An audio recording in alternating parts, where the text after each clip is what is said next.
సుందరాయ శుభాంగాయ మంగళాయ మహోజసే సింహశైల నివాసాయ శ్రీ నృసింహాయ మంగళం.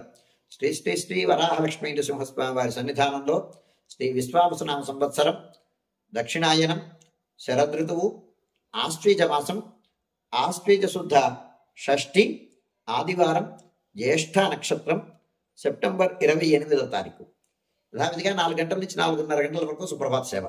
సుప్రభాత సేవలో భాగస్వాములు కాగోరు వారు దాన్ని తగిన రుసుము చెల్లించి సంప్రదాయ వస్త్రధారణతో పరిమిత సంఖ్యలో భాగస్వాములు కావచ్చు. 4:30 గంటల నుంచి 6:30 గంటల వరకు ప్రాతరారాధన. ప్రాతరారాధనలో భాగస్వాములు కాగోరు వారు దానికి తగిన రుసుము చెల్లించి సంప్రదాయ వస్త్రధారణతో పరిమిత సంఖ్యలో భాగస్వాములు కావచ్చు. ప్రాతరారాధనలో భాగంగా నిత్యవేద పారాయణం, ఉపనిషత్ పారాయణం, దివ్య ప్రబంధ సేవాకాలం, అనంతరం ధూపసేవ సమయంలో చతుర్వేద పారాయణం, శ్రీరామాయణం, భారతం, భాగవతం, విష్ణుపురాణం, క్షేత్ర మహాత్మ్యం, వరాపురాణం, శ్రీభాష్యం, భగవద్గృష్యం మొదలైన గ్రంథాలన్నీ పారాయణం చేయడానికి ఉపక్రమిస్తారు. అనంతరం బాలభోగ నివేదనం అయిన తర్వాత నిత్యోహోమం, పరిహరణం అయిన తర్వాత మంగళాశాసనం, చాత్మరగోష్ఠి, తీర్థ వినియోగం అయిన తర్వాత చుట్టు సన్నిధుల్లో మంగళాశాసనం పూర్తి చేసుకున్న తర్వాత సుమారు 6:30 గంటల నుంచి సర్వదర్శనం ఆరంభమవుతుంది.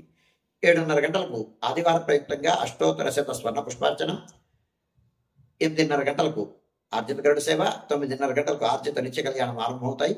ఆయా సేవల్లో భాగస్వాములు కాగోరు వారు ఆయా సేవలకు తగిన రుసుము చెల్లించి సంప్రదాయ వస్త్రధారణతో పరిమిత సంఖ్యలో భాగస్వాములు కావచ్చు. మధ్యాహ్నం 11:30 గంటల నుంచి 12:15 గంటల వరకు రాజభోగ నివేదనం, మహానివేదనం. ఈ సమయంలో భక్తుల యొక్క దర్శనం నిలుపుదల చేయడం జరుగుతుంది. 12:15 గంటల నుంచి 2:30 గంటల వరకు సర్వదర్శనం కొనసాగుతుంది. మధ్యాహ్నం 2:30 గంటల నుంచి 3 గంటల వరకు మధ్యాహ్న విరామం. ఈ సమయంలో భక్తుల యొక్క దర్శనం నిలుపుదల చేయడం జరుగుతుంది. మధ్యాహ్నం 3 గంటల నుంచి రాత్రి 7 గంటల వరకు సర్వదర్శనం కొనసాగుతుంది. సాయంకాలం 5 గంటల ప్రాంతంలో ప్రధాన ఆలయంలో సహస్రామర్చన జరుగుతుంది. ఆస్తికులైనటువంటి భక్తులు దాని దగ్గర రుసుము చెల్లించి సంప్రదాయ వస్త్రధారణతో పరిమిత సంఖ్యలో భాగస్వాములు కావచ్చు. సాయంకాలం 5:30 గంటల ప్రాంతంలో నవరాత్ర ప్రయుక్తమైనటువంటి అమ్మవారి బేడా తిరువిధి మహోత్సవం జరుగుతుంది.